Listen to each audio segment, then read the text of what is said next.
आज म कक्षा 12 को accounting for material and control भन्ने च्याप्टरबाट इन्भेन्ट्री भ्यालुएसन मेथड्स मध्ये आउने 3 मार्क्सको लिफो, फिफो, सिम्पल एभरेज र वेटेड एभरेज मेथडबाट इन्भेन्ट्री भ्यालुएसन गरिन्छ र त्यसमा आवश्यक पर्ने केही फर्मुलाहरू र त्यसमा प्रयोग भएका केही वर्ड्सहरू टर्म्सहरूलाई क्लियर गर्नको निम्ति उपस्थित भएको छु। विद्यार्थी भाइ बहिनीहरू, इन्भेन्ट्री भ्यालुएसन मेथड 4 प्रकारका छन्, जसमा FIFO 1 number, LIFO 2 number, simple average 3 number र 4 नम्बरमा वेटेड एभरेज मेथड। यी मेथड्सहरूबाट इन्भेन्ट्री भ्यालुएसन गरिन्छ।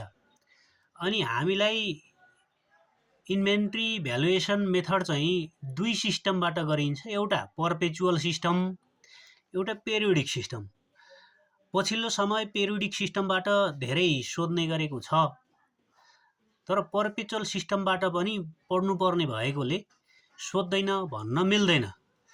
त्यसैले दुवै मेथडबाट गर्नुपर्छ।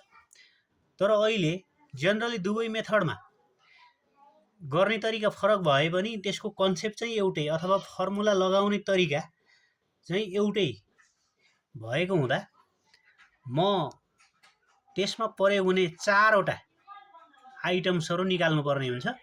ती आइटम्सहरूलाई लिएर आएको छु। 1 नम्बरमा cost of goods sold available for sale. Cost of goods sold available for sale भनेर एउटा, जस्तै cost of goods available for sale. हेर्नुहोस् है, कस्ट भनेको खर्च, लागत, अफ गुड्स इन्भेन्ट्रीहरू, सामानहरूको खर्च, एभाइलेबल भनेको उपलब्ध भएका, फर सेल बिक्री गर्नको लागि हामीलाई उपलब्ध भएका स्टोरमा रहेका सामानहरूको खर्च कति हो, तिनीहरूमा भएको मूल्य कति हो, तिनीहरूमा खास लागेको मूल्य कति हो भनेर हिसाब गर्नु पर्दाखेरि त्यसलाई के गरिन्छ भन्दा ओपनिङ इन्भेन्ट्रीलाई राख्नुपर्छ। ओपनिङ इन्भेन्ट्री भनेको के हो भने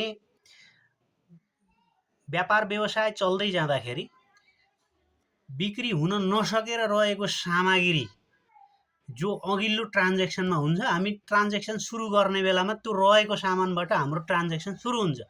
हो, त्यो रहेको सामान हामीले व्यापार खोल्ने बित्तिकै हामी कहाँ के सामान छ त, हामीले व्यापार ओपन गर्ने बित्तिकै हामी कहाँ के सामान छ त, त्यसैलाई भनिन्छ ओपनिङ इन्भेन्ट्री। त्यो आजको ओपनिङ इन्भेन्ट्री भनेको हिजोको क्लोजिङ हुनसक्छ, अथवा विगतको क्लोजिङलाई आज आएर प्रेजेन्टमा के गर्न सकिन्छ भन्दा ओपनिङ भन्न सकिन्छ। फर इक्जाम्पल, तपाईँहरूसँग 10 वटा पेन थिए व्यापार गर्नको लागि, बिक्री गर्नको लागि, हिजो तपाईँको चाहिँ 7 वटा बिक्री भए, 3 वटा बिक्री भएनन्। 3 वटा बिक्री नभएपछि तपाईँको हिजोको क्लोजिङमा सामान कति रह्यो भन्दा 3 वटा रह्यो। हिजोको चाहिँ त्यो के भयो, क्लोजिङ इन्भेन्ट्री भयो 3 वटा पेन। अब आज सुरुमै व्यापार खोल्दाखेरि, ओपनिङ हुँदाखेरि त्यो 3 वटा पेन चाहिँ तपाईँको के हुन्छ त भन्दा ओपनिङ इन्भेन्ट्री हुन्छ। हो, यसरी चाहिँ अब हामीसँग बिक्री गर्न उपलब्ध भएका सामानहरूको मूल्य कति त भन्दा त्यो 3 वटा पेन ओपनिङ इन्भेन्ट्री, त्यसैको मूल्य हुनु पर्यो। फेरि आज कोहीबाट हामीले किनेर ल्याएर राखेका थपेका छौँ भने त्यो फेरि पर्चेज भयो। अनि त्यो ओपनिङ र पर्चेज गराएर जम्मा जम्मी सामान हामीले त्यो सबै सामान व्यवसायमा ल्याएको सामान त बिक्री गर्ने हो। त्यसले गर्दाखेरि ओपनिङ इन्भेन्ट्री प्लस पर्चेज गरेको सामान जोडेपछि के हुन्छ त भन्दा ती दुईटैको मूल्यलाई जोड्यो भने के आउँछ, total cost of goods available for sale भन्ने आउँछ। त्यस्तै गरेर कस्ट अफ पर्चेज। अब अर्को कुरा निकाल्न भन्छ कस्ट अफ पर्चेज। यो पेरियोडिक सिस्टमबाट यसरी फर्मुला लगाएर गर्ने हुन्छ। यसलाई हिसाब गरेर पनि देखाउँला, टेबल मार्फतै गर्ने सजिलो मेथड लगाउँला।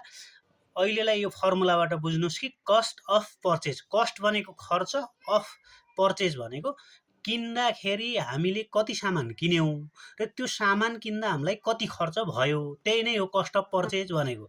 त्यो भनेको के हो भन्दा सम अफ टोटल पर्चेज, जम्मा जम्मी हामीले टोटल पर्चेज कस्ट कति लाग्यो त्यसैको चाहिँ जोडलाई के भनिन्छ, कस्ट अफ पर्चेज भनिन्छ। हामीले जस्तै 1 महिना भरि 3 गते किन्यौँ, 10 गते किन्यौँ, अनि 15 गते किन्यौँ, 23 गते किन्यौँ, 27 गते किन्यौँ भने त्यो 3, 10, 15, 23, 27 गतेका सबै किनेका सामग्रीहरूको जोडलाई हामी के भन्छौँ भन्दाखेरि sum of total purchase cost भन्छौँ। त्यो जोडेर के निस्किन्छ त कस्ट अफ पर्चेज निस्किन्छ।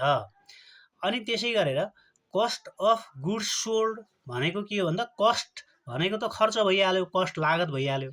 अफ गुड्स सोल्ड हेर्नुहोस् है, अब गुड्स सोल्ड भनेको बिक्री गरेको, सोल्ड भनेको त बिक्री भइसकेको हो, बिक्री भइसकेको गुड्सहरूको सामानहरूको कस्ट लागत कति छ त खर्च कति छ भन्दाखेरि टोटल कति कति बेचियो, जस्तो 3 गते बेचेला, 7 गते बेचेला, 17 गते बेचेला, 27 गते बेचेला।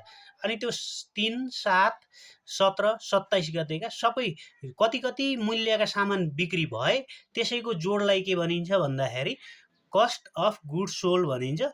जुन cost of goods sold equal to sum of total sales cost भन्छ। त्यो मिति अनुसार छुट्टा छुट्टै बिक्री गरेको टोटल जोडेर निकाल्ने हो। अनि त्यसै गरेर अर्को नेक्स्ट लास्ट नम्बरमा के निकाल्नु भन्छ भन्दाखेरि कस्ट अफ इन्डिङ इन्भेन्ट्री अथवा यसलाई चाहिँ cost of closing stock, closing inventory भनेर पनि भन्छ है। अब यो कस्ट अफ क्लोजिङ इन्भेन्ट्री भनेको के हो त भन्दाखेरि हामीसँग 1 नम्बरमा cost of goods available for sale भए, बिक्री गर्न उपलब्ध सामान छन्। अनि त्यो उपलब्ध सामानहरूमध्ये हामीले के गर्छौँ भन्दा 3 नम्बरमा गएर ती सामान बेच्छौँ र बिक्री भएका सामानको खर्च कति हो भनेर निकाल्छौँ। बिक्री भएका सामान हामीले कतिमा किनेका थियौँ त्यो निकाल्छौँ। अनि हामीसँग 1 नम्बरको किनेको, 3 नम्बरको बेचेको, किनेको र आफूसँग भएका ओपनिङ प्लस पर्चेज गरेका 1 नम्बरमा रहने भए, त्यसपछि 3 नम्बरमा हामीले सबै बेचेको गराएर घटाउँदाखेरि बाँकी रहेका हाम्रो के हुने भयो भन्दाखेरि इन्डिङ भयो क्या। अब चाहिँ हामीलाई इन्डिङ इन्भेन्ट्री रहेको, अन्तिममा बिक्री हुन नसकेर रहेको सामान चाहिँ इन्डिङ इन्भेन्ट्री हो। त्यसैले हामी क्लोजिङ स्टक पनि भन्छौँ। अनि कस्ट अफ क्लोजिङ स्टक अथवा कस्ट अफ क्लोजिङ इन्भेन्ट्री भनेर त्यसलाई बुझिन्छ। त्यो भनेको के हो भन्दाखेरि हामीसँग एभाइलेबल भएका सामान मध्ये बिक्री भएका कति हुन्, अनि त्यो बिक्री भएका घटाएर एभाइलेबल भएका मध्ये बिक्री भएका घटाएर रहेको चाहिँ के हो त भन्दाखेरि रहेको सामानको खर्च चाहिँ के हो त कस्ट अफ इन्डिङ इन्भेन्ट्री हो। यसलाई फर्मुलाबाट जाँदाखेरि 1 - 3 लगाएर cost of goods available for sale minus 3 नम्बरको घटाउने, त्यसमा cost of goods sold equal to cost of ending inventory हुने भयो। बिक्री गर्न हामीसँग भएका टोटल सामानको मूल्य माइनस बिक्री भएका सामानको मूल्य घटाएपछि बिक्री नभएका आउँछ। बिक्री नभएका भनेको कस्ट अफ इन्डिङ इन्भेन्ट्री हो। अन्तिममा रहेको सामानको मूल्य चाहिँ cost of ending inventory, cost of closing inventory हो। यो 4 नम्बरमा देखाइएको छ। अब यसमा केही टर्म्सहरू युज भएका हुन्छन् है, यसमा टर्म्सहरू युज भएका हुन्छन्। त्यो टर्म्समा हामी क्लियर हुनुपर्छ।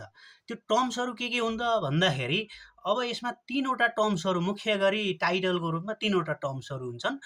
अब त्यो डेट भइहाल्यो, पार्टिकुलर्स अब त्यो लेखिहालिन्छ, एकाउन्टमा लेख्नुपर्छ, त्यो थाहै छ।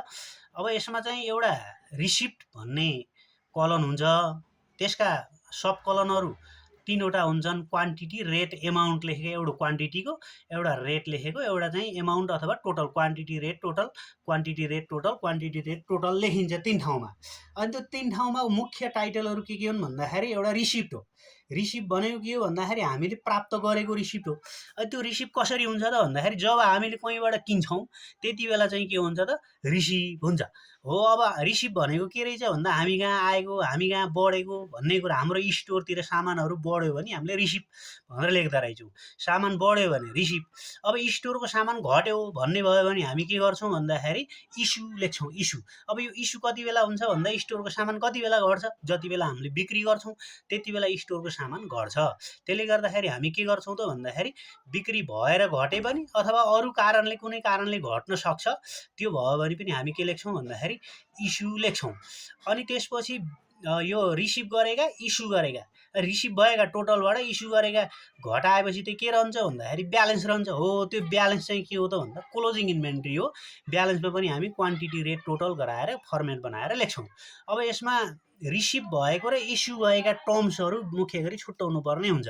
हेर्नुहोस् है, अब यहाँ रिटर्न टु स्टोर भन्ने लेखेको छ।